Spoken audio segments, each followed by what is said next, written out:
Irmãos, irmãs, como é que vocês estão vivendo? Como é que estão sendo os seus dias? É interessante, os meus dias estão sendo assim muito rápidos e muito iguais. Essa semana até aconteceu algo diferente nós. Estamos mantendo esse café da manhã com o pastor, todo dia às 9 horas. E a minha mãe falou assim, a mãe deve estar nos vendo, mãe, um beijo para você, muita saudade, um beijo para Isabel, um anjo na nossa vida. E a mamãe falou assim, André, sempre que eu vou buscar as suas programações, eu vejo você falando a mesma coisa e com a mesma roupa. Eu falei, porque certamente você está vendo a mesma programação inúmeras vezes. Dada a dificuldade de você manusear essa tecnologia moderna, não é? E eu lembro que um dos dias, na semana passada, a Selma colocou uma data na parede e a data estava errada, era outra data, alguém ligou para dizer que já não era 13, eu acho que era 14 de abril, imediatamente uma irmã ligou e disse, não é 14, é 13, estamos fazendo uma confusão danada. Qual é o dia da semana, se é terça, se é quarta, se é 15, se é 16, se é 17. A nossa vida embolou e parece que o dia está mais rápido, não é? Parece que o dia é muito rápido. Parece que começou e imediatamente acabou, não sabemos bem o que produzimos, não é? Fica um dia assim muito estranho. A cozinha está sempre desarrumada, não é isso? O quarto está sempre desarrumado. Em alguns a casa está toda desarrumada. Principalmente aqueles que têm criança, e continuam trabalhando, coitados dos professores, porque eles têm que produzir, precisam produzir vídeos com aula, porque as escolas têm que oferecer isso aos alunos. Então, estamos vivendo um momento complicado. Ligamos a televisão, só temos informações ruins. Politicamente, estamos vendo o degladiamento entre executivo, sobre legislativo, com a participação do judiciário, já não sei nem mais o que é tão importante, se é a pandemia, ou se é o momento político, a dificuldade econômica. Nós estamos vivendo um momento de caos. Um caos. Nós dizemos que os fundamentos da nossa civilização estão sendo destruídos. Repare, nós sempre olhamos para trás e dizemos assim, eu era feliz, eu era mais feliz, eu era mais feliz que agora, eu era mais feliz que agora. Parece que a cada dia, apesar do avanço tecnológico, apesar das novas descobertas, parece que cada vez mais nós temos saudade do passado. Ah, irmãos, que saudade que eu tenho da televisão branco e preto. Que saudade que eu tenho, né? Com aquele bombril na antena e de vez em quando parava de funcionar, a gente dava um soco do lado da televisão, era uma TV a válvula, né? E ela voltava a funcionar e nós agradecemos muito ao Senhor, porque só tinha aquela, né? Dificilmente alguém tinha duas televisões. Hoje, com o avanço todo da tecnologia, com o modernismo, nós não nos sentimos seguros. Porque os fundamentos da nossa civilização estão sendo completamente destruídos. Completamente. Por exemplo, a inversão total de valores. Total inversão de valores. Chamam o mal de bem e o bem de mal. Como está falando lá em Isaías 5:20, há uma mistura, uma confusão. O que é bem, o que é mal, tudo. Querem nos passar a ideia de que tudo é relativo e até o mal pode ser muito bom. Nós estamos vendo, eu e Selma, e nos aconselharam a ver, e aí você vai vendo, vai se empolgando, apesar que tem umas cenas assim mais chatas, e nós estamos vendo um seriado chamado Casa de Papel, né? Casa de Papel, não é isso? E confesso aos irmãos, já estou na segunda série, na segunda parte, acho que no 7º da segunda parte, e nós estamos torcendo pelos bandidos. Olha que coisa horrorosa. Estamos torcendo pelos bandidos, porque os bandidos é que são os mocinhos do filme. Reparem como está havendo uma inversão. A infidelidade é uma prática generalizada. Parece que ser fiel é uma virtude pré-histórica. Não existe mais. Não há mais fidelidade nos casamentos que não seguem a palavra de Deus. A infidelidade conjugal está chegando a níveis intoleráveis. Não há mais fidelidade partidária, as pessoas são eleitas por um partido, imediatamente mudam para outro, depois para outro, dependem das vantagens, dependem das ofertas, dependem das propostas. Não existe mais fidelidade, irmãos. Não existe mais fidelidade. A corrupção moral é visível. Está se alastrando entre os três poderes, o executivo, o legislativo, o judiciário, e é o que mais nós ouvimos falar de pessoas que utilizam os cargos em benefício próprio, para enriquecimento próprio. Corrupção moral. O homossexualismo, que até há poucos anos era um assunto escondido e era considerado uma doença pela lista de doenças do governo federal. Hoje, a televisão faz a apologia em suas novelas e documentários, e todos os programas têm um homossexual ou dois. A divulgação é intensa, em qualquer programação especial se insere isso na tentativa de dizer é normal, é bonito, não é normal, é bonito, é pecado, é feio, é vergonhoso, é desafiador ao plano de criação de Deus. Hoje eu estava lendo o jornal O Globo, uma senhora que era defensora pública e passou a ter um outro cargo aí, parece que ela tem isso que você vai com documentos para, sei lá, ela está realizando, daqui a pouco eu vou lembrar o nome, ela está realizando e tem a alegria de realizar casamentos homossexuais. E já realizou casamentos de 3 pessoas. São 3 pessoas se casando. Alguma coisa está errada. Aonde que isso está no projeto de criação do nosso Deus?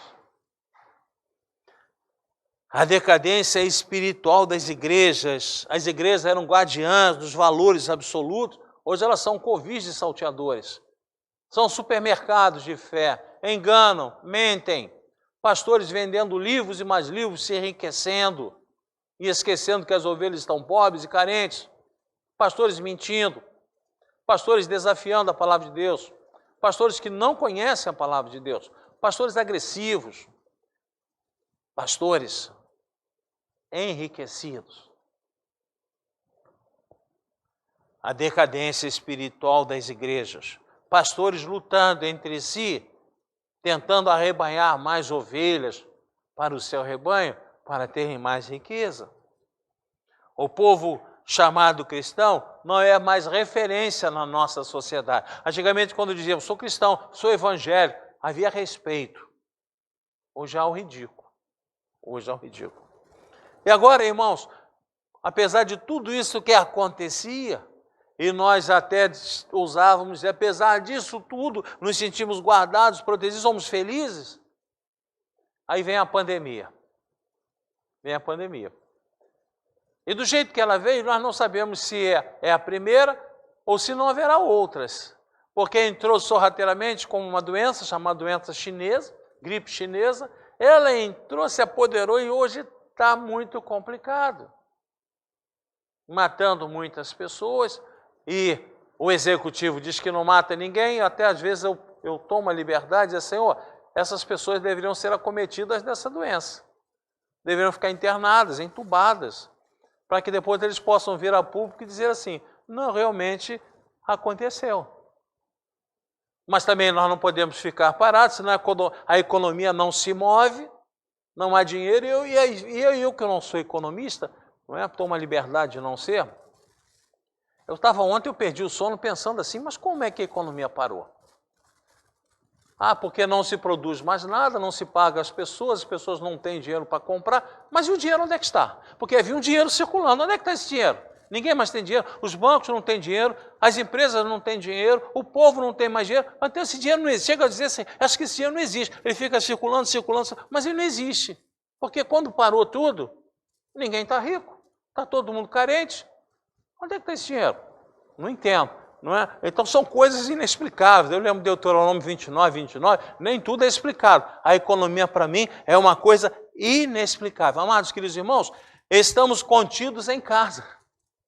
Contidos em casa. Sim, com a família que nós montamos para a glória de Deus, com a pessoa que nós amamos, com os filhos que Deus nos deu. Mas estamos contidos. E nunca nós valorizamos tanto a liberdade que tínhamos de andar. Hoje eu estava lendo o jornal O Globo, o que as pessoas gostariam de fazer quando terminasse essa pandemia. E alguns dizem assim, eu quero andar de bicicleta, sentir o ar bater no meu rosto. Outros dizem assim, eu quero jogar basquete e poder ver a natureza. E uma mulher até usou assim, eu quero ir para a praia, entrar no mar e tirar a roupa dentro d'água. Vai ser presa, e deve ser presa mesmo, deve ser presa. Mas o que ela diz assim, é dizer, ter a liberdade de poder sair de casa. Sabe o que eu quero? Quando acabar essa pandemia, eu quero poder estar com você aqui na casa de Deus, louvando e adorando ao nosso Deus. Eu quero ver esse tempo cheio. Cheio de pessoas como eu, carentes do amor de Deus cada vez mais. Cheio de pessoas aqui carentes de louvarmos, de adorar, chorarmos pela presença de Deus em nossos corações. Quero ver esse tempo transbordando de gente, transbordando de alegria, transbordando de amor. Eu quero que os louvores aqui incomodem os vizinhos. É isso que eu quero, irmão. É isso que você quer, é isso que nós queremos. Amados, queridos irmãos, nós estamos com os fundamentos todos quebrados e destruídos. As fundações, as estruturas da nossa sociedade estão quebradas. A inversão de valores, a infidelidade generalizada, a corrupção moral é visível, a decadência espiritual das igrejas, a falta de liberdade de locomoção. O que somos hoje? Um povo quebrado, uma sociedade quebrada. Qual é a esperança que nós temos no futuro? Amados, queridos irmãos, e aí nós vamos ao texto que nós lemos de Isaías capítulo 43. Não é? Eu já li o texto? Não, né? Fiquei tão animado, nem li o texto ainda. Não li o texto. Olha lá, abra sua Bíblia, Isaías 43. Fiquei animado, falei de igreja cheia, fiquei animado. Isaías 43, olha que interessante. Eu vou ler a partir do 42, último versículo do 42, 25. Depois eu entro no 43, viu? Isso aí, obrigado. E entro no 43, vou até o versículo de número 5. Diz assim: pelo que derramou sobre eles o furor da sua ira e a violência da guerra, isso lhes ateou fogo ao redor, contudo, não o entenderam, e os queimou, mas não fizeram caso. Mas agora sim diz o Senhor que te criou, ó Jacó, e que te formou, ó Israel, não temas, porque eu te remi, chamei-te pelo teu nome, tu és meu. Quando passares pelas águas, eu serei contigo, quando pelos rios, eles não te submergirão, quando passares pelo fogo, não te queimarás, nem a chama arderá em ti, porque eu sou o Senhor teu Deus, o Santo de Israel, o teu Salvador. Dei o Egito por teu resgate e a Etiópia e Sebá por ti, visto que foste precioso aos meus olhos, digno de honra, eu te amei, darei homens por ti e os povos pela tua vida. Não temas, pois, porque sou contigo, trarei a tua descendência desde o Oriente e a juntarei desde o Ocidente. Senhor Deus, obrigado pelo teu texto, pela tua palavra que já nos traz conforto ao coração. E pedimos, Senhor Deus, que o Senhor continue falando, nos usando, para que entendamos a tua vontade. Ajuda-nos, Senhor Deus. É em nome de Cristo Jesus. Amém. Os fundamentos da sociedade estão quebrados, estão arrebentados. O mundo está corrompido. O inimigo nunca teve tanto poder na sociedade histórica. E agora estamos contidos dentro de casa por causa de uma pandemia, que dizem que inicialmente era um mês, está se alastrando, estão se falando em meses, estão se falando até o final do ano. E aí o que é que nós fazemos? Quando os fundamentos estão destruídos, a população tem medo e se desespera. Temos medo, temos medo. Aliás, amados, queridos irmãos, o medo é importante ao homem. O sentir medo é importante ao homem, porque nos dá limites na nossa vida. Quando perdemos o medo, perdemos os limites e podemos ultrapassar o possível, o real e o verdadeiro. Agora, viver de forma medrosa ou covarde é um pecado. Aí é um pecado. O medo é importante para nós sentirmos a necessidade da presença e do amor de Deus sobre nós. O medo é importante para nos fazer crescer espiritualmente, crescermos espiritualmente. Aqui está. Olha a explicação do texto. Deus está dizendo que o povo seria levado cativo. Deus está dizendo que o povo seria punido, que o povo seria machucado, que o povo receberia um castigo, como nós vimos aqui no capítulo 42, 25. Mas o povo não fez caso. Por mais que os profetas falassem, por mais que os profetas dissessem, o povo não acreditava. Não acreditava. Como nós. Quando se falou na chamada gripe chinesa, em fevereiro, nós nem imaginávamos, saímos de retiro. Eu estava até conversando com a Selma, glória a Deus, porque se ela fosse antecipada a um mês, nós não teríamos ido ao retiro. Olha a confusão que nós teríamos vivido. Deus permitiu que nós fôssemos ao retiro, nós descansássemos, estudássemos a palavra, para que depois viesse a epidemia. E agora, queridos irmãos, Deus assim para esse povo, olha, vocês me abandonaram, vocês se esqueceram de mim, vocês têm adorado ídolos, vocês se esqueceram como eu tirei do Egito, os levei pelo deserto, os trouxe para a terra prometida, como eu os alimentei com maná, vocês se esqueceram disso tudo. E por mais que os profetas do Senhor falassem, avisassem, o povo não se interessava. Como diz aqui no finalzinho do versículo 25, mas não fizeram caso. Então Deus disse, vocês serão punidos. E aí vem Babilônia, invade, levará cativo, é uma previsão. Aí ele diz assim no 43, mas agora sim diz o Senhor que te criou, ó Jacó, e que te formou, ó Israel. Jacó e Israel é a mesma pessoa. Deus mudou o nome de Jacó para Israel. Deus está falando para o seu povo, que ele criou esse povo, que ele formou esse povo. Deus está falando assim, não temas, repeta comigo, não temas, mais uma vez. Não temas. Você sabe quantas vezes tem na Bíblia essa expressão, não temas? Você vai se surpreender. Mais de 350 vezes. A Bíblia fala, não temas. Por quê? Porque Deus conhece como nós somos. Deus conhece a nossa vulnerabilidade. Deus conhece o quanto medrosos nós somos. E nas situações difíceis, como nós temos medo. Então, insistentemente, ao longo da sua palavra, Deus vai usar essa expressão, não temas. E ele usa aqui para esse povo, olha, vocês vão ser punidos. Vocês serão levados cativos, mas não temam. Não temam. E ele continua dizendo, porque eu te remi, olha só, ele está dizendo, porque vocês vão ser levados cativos, mas eu já paguei um resgate para vocês poderem voltar. Chamei-te pelo teu nome, tu és meu.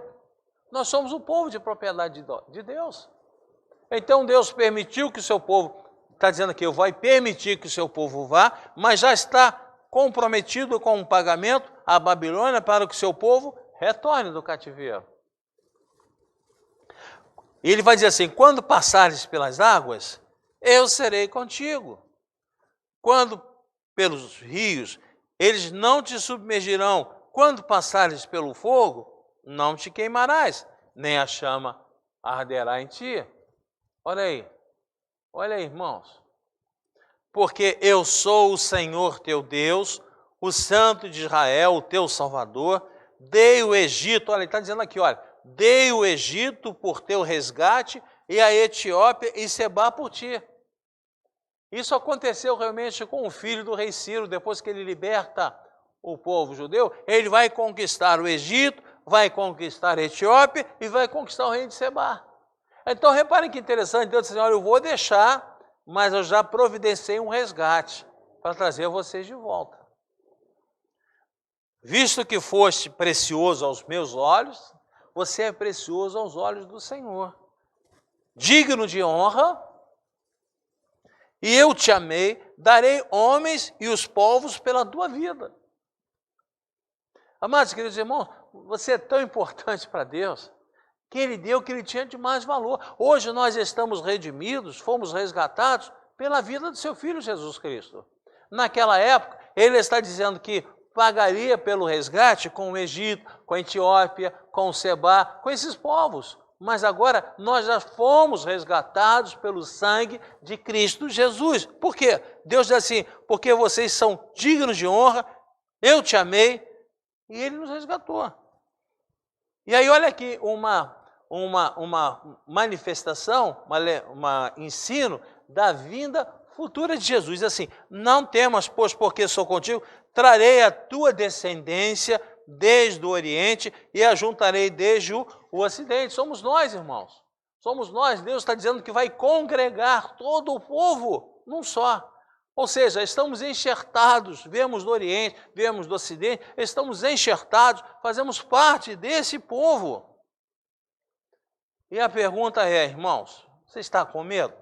Não temos. Repete comigo. Não temos. Porque Deus está no controle.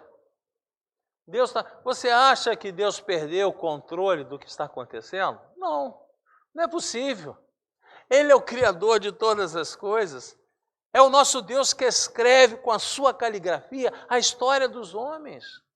Você acha que Ele perdeu o controle do que está acontecendo? Talvez você possa perguntar por que é que Ele deixou que isso estivesse acontecendo. Porque estamos embaixo da soberania de Deus. Eu ontem conversei com um jovem, um longo tempo por telefone. Ele não é membro da nossa igreja. Ele é membro de outra igreja presbiteriana. Ele tinha uma dúvida no seu coração sobre a soberania de Deus.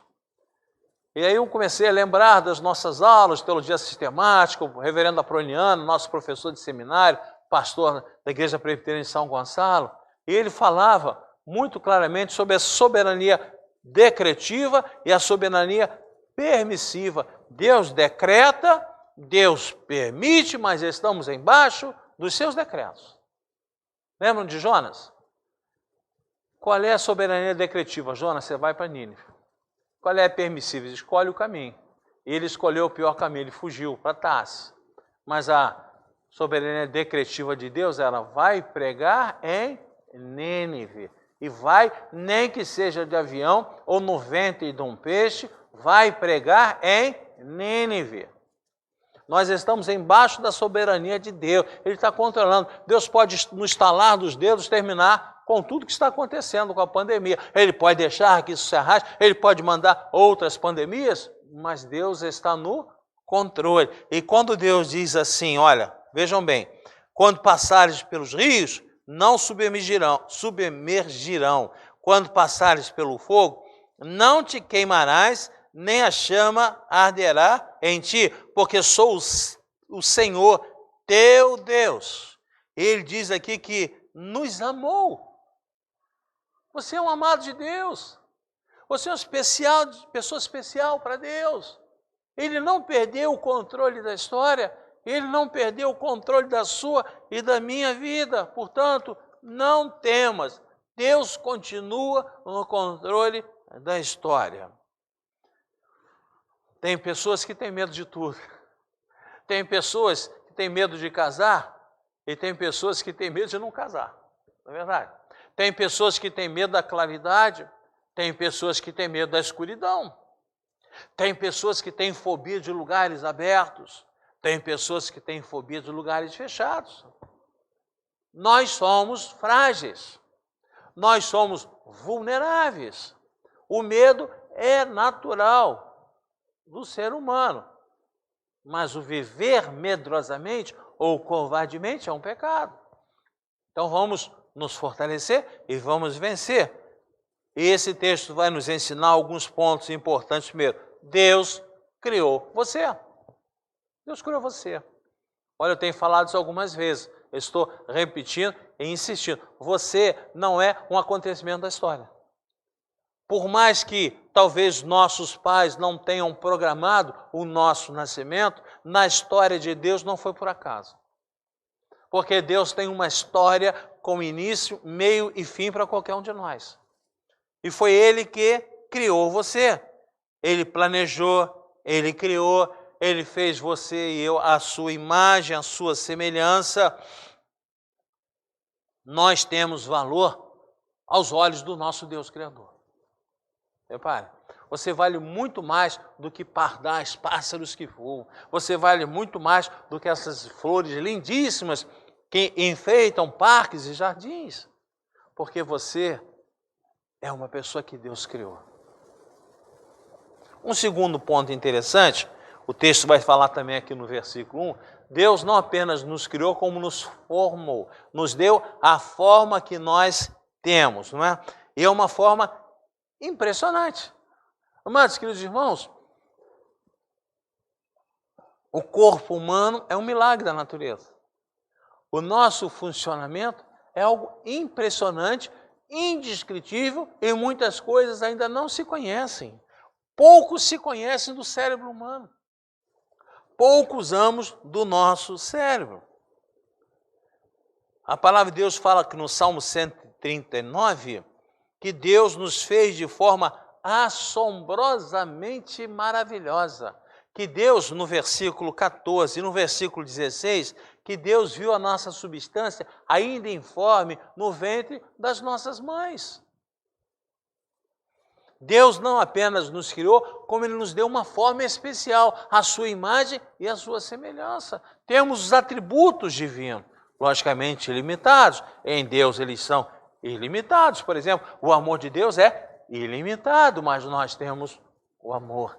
E é essencial que usemos e vivemos assim, vivamos em amor. O terceiro ponto interessante, no versículo 2 de Isaías 43, é que Deus promete proteção nas tempestades. Deus promete proteção, viu? Pode vir a tempestade, atravessar o rio, que você não vai se submergir. Pode vir o fogo, que você não vai queimar. Ele nos dá a entender que Ele está sempre conosco e nos protege nas situações mais difíceis de nossas vidas. E por isso que no Salmo 23 fala, ainda que eu ande pelo vale da sombra da morte, não temerei. O que é o vale da sombra da morte? É um lugar escuro, difícil de caminhar, perigoso pela quantidade de assaltantes que existia naquela época, em que as pessoas, para atravessarem, elas tinham que estar em grupos e armados. E Deus está dizendo que mesmo quando passarmos por essas situações difíceis, não tenhamos medo, não temeremos, porque Tu estás conosco, a Tua vara e o Teu cajado nos consola. Deus nos criou, Deus nos formou, Deus nos protege e guarda, e nos versículos 3 e 4, Deus nos redimiu.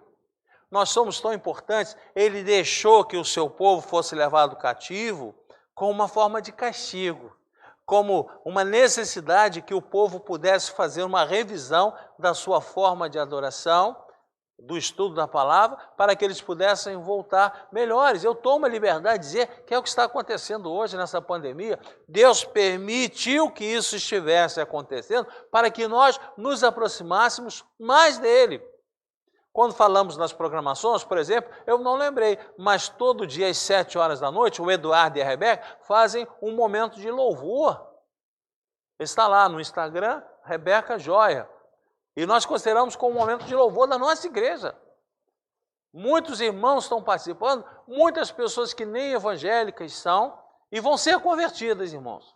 Serão convertidas, porque elas estão ouvindo a palavra de Deus. E a fé vem pelo ouvir, e o ouvir a palavra de Deus. Nunca se leu tanto a Bíblia, nunca se falou, amados irmãos, eu detestava completamente, eu não gosto de celular. Eu estou tendo que aprender a mexer em YouTube, Facebook, Instagram, Skype. E eu brinco assim, olha, eu queria que só tivesse o Orkut.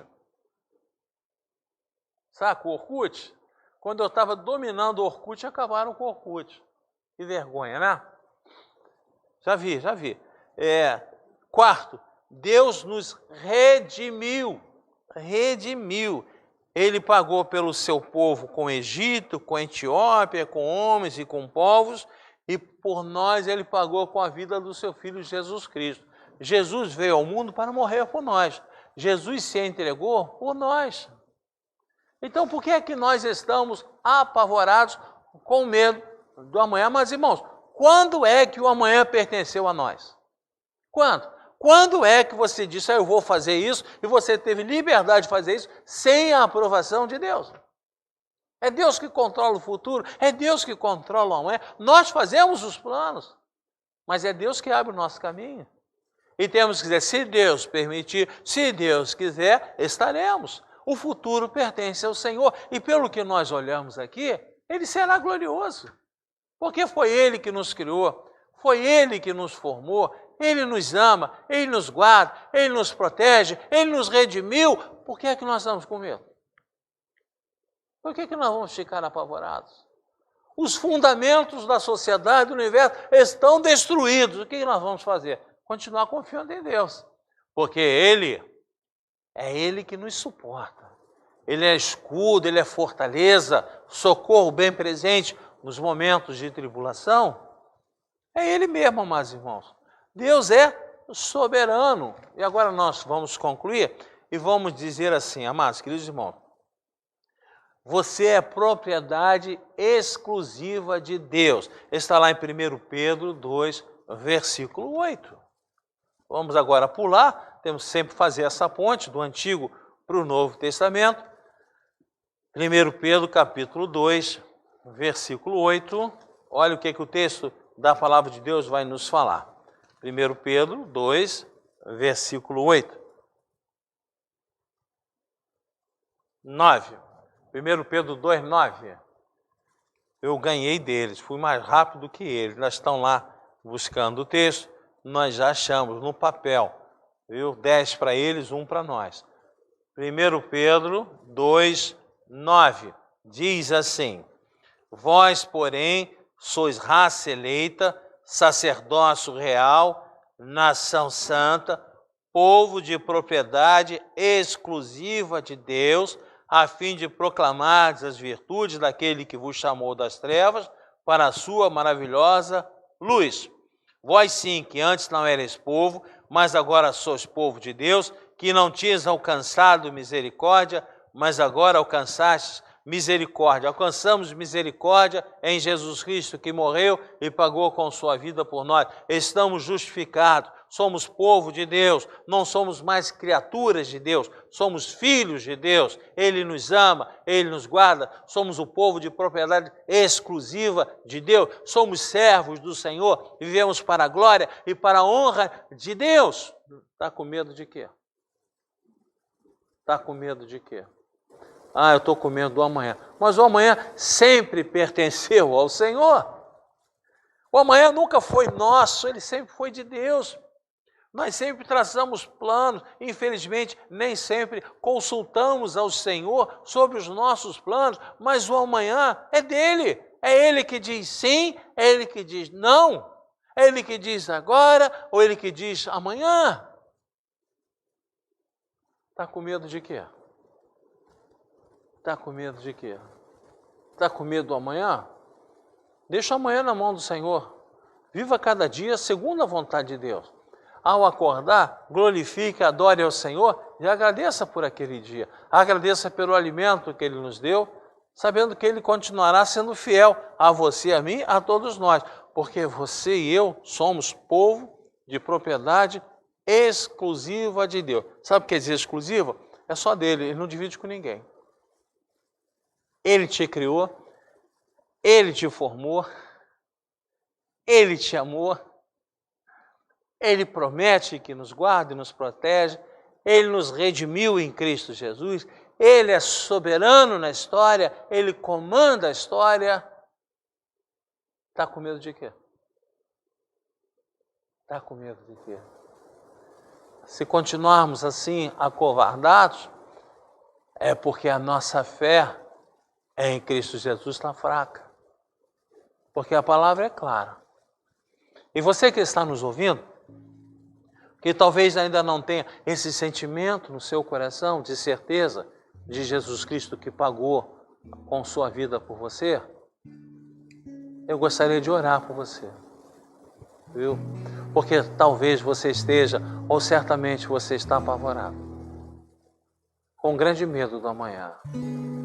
E o que eu estou lhe dizendo é, aquele que pertence ao Senhor, aquele que é povo de propriedade exclusiva, e não são todos, Não são todos. São aqueles que aceitam Jesus Cristo como seu Salvador. Não basta dizer que crê em Deus, porque até o diabo crê em Deus. É crer, aceitar Jesus Cristo como seu Salvador. Você é o povo de propriedade única e exclusiva. E aí sim, tudo isso que eu falei tem valor. Tudo isso que Isaías trouxe na sua profecia, em Isaías 43, é válido para você. Pode passar as dificuldades, atravesse o rio que você não vai submergir. Entre no fogo, não vai se queimar. Não é literalmente o que eu estou falando, mas a ideia é, virão as dificuldades, mas nós continuaremos aqui. Virão as pandemias e nós continuaremos. Aqueles que Deus prescreveu que continuarão, continuarão. Aqueles que for da vontade de Deus que descansem nas suas mãos, descansarão. Olha o Nival, descansou no Senhor. A sua vida já era uma fadiga, já era cansaço. Descansou. Você ainda está com medo? Não temas. Não temas. Não temas. Mais de 350 vezes a Bíblia repete esse texto. Não temas. Não temas. Porque eu te remi, chamei-te pelo teu nome. Tu és meu. Palavras de Deus. Vou repetir Isaías 43, 1. Na segunda parte do versículo. Não temas, porque eu te remi, salvei. Chamei-te pelo teu nome. Ele conhece o seu nome. Ele conhece você com intimidade. Tu és meu. Beijo no coração. Tem medo não. Tem medo não. Senhor Deus e Pai. Os fundamentos do universo estão desarrumados. Nunca o inimigo teve tantas vitórias. Está confuso, complicado, mas nós cremos pela Tua palavra. Tu não perdeste, Senhor Deus, o controle do universo. Estamos embaixo da Tua soberania, decretiva ou permissiva. Tu estás no controle de todas as coisas. E Tu nos ensinas que o Teu amor por nós é grande, é imenso, é inimaginável. E nos ensinas a não temermos. Não temermos. Porque o Senhor está no controle. Porque é o Senhor que nos guarda. É o Senhor que nos criou, que nos formou. É a Tua mão protetora que nos envolve. E se porventura há alguém aqui, Senhor, sabe que está nos ouvindo, que ainda não tem esta certeza no seu coração, toca, Senhor Deus, esse coração. Toca com Teu Espírito Santo, Senhor. Toca com Teu Espírito Santo. Para que haja transformação. Para que haja a paz de Cristo sobre essa pessoa. Para que não haja uma vida de pavor, de covardia, mas que o nosso medo seja substituído pela nossa fé. Aonde há fé, não há medo. Aonde não há fé, o medo impera. Fala conosco, ajuda-nos, Senhor Deus, e que a graça maravilhosa de nosso Senhor e Salvador Jesus Cristo, o amor insondável, incomparável de Deus Pai, o consolo e o conforto do Espírito Santo estejam sobre todos nós, sobre todo o povo de Deus, hoje e por todo sempre. Amém. Beijo no coração. Vejo vocês amanhã, 9 horas, café com o pastor. E vamos continuar falando. Que Deus te abençoe. Não tenha medo. Deus te ama. E Deus está no controle da sua, da minha, das nossas vidas. Deus te abençoe. Vamos louvar ao nosso Deus.